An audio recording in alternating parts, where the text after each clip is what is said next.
Одан кейінгі осы Fight Night'тың co-main event'і бұл аса ауыр салмақтағы 265 фунт салмақта өтетін жауынгерлер, яғни қос ресейлік Сергей Павлович мен Александр Волков арасында өтетін кездесу. Яғни Сергей Павлович номер 3-ші орында болса, Александр Волков номер 5-ші орында тұрған жауынгер. Жалпы айтсақ, топ 5-тегі екі азулы жауынгердің кездесуі. Өзіміз білетіндей, Александр Волков өзінің соңғы кездесуінде Тай Туйвасан жеңген болу керек, қателеспесем, сабмишнмен. Ал Сергей Павлович өзіміз білетіндей өткен жылы қараша айында өзіне берілген мүмкіндіктен, яғни осы аса ауыр салмақта уақытша белбеуге таласқан кезде британдық Том Аспиналдан нокаутпен жеңілген болатын. Жалпы осы кездесу жайлы ойын қалай? Бұл кездесу жайлы ойым екі түрлі болып тұр негізі.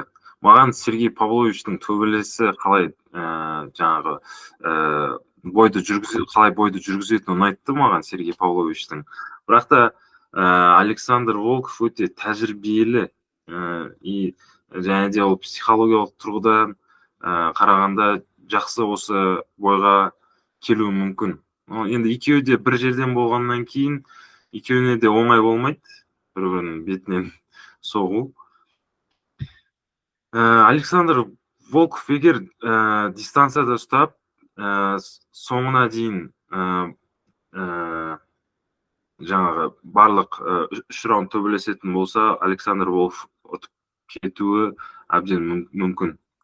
Ал егер де Сергей Павлович жаңағы, если сможет добраться дейді ғой басына, то бірінші, екінші раундта құлатып тастауы мүмкін деген осындай екі ойлы болып тұр негізі.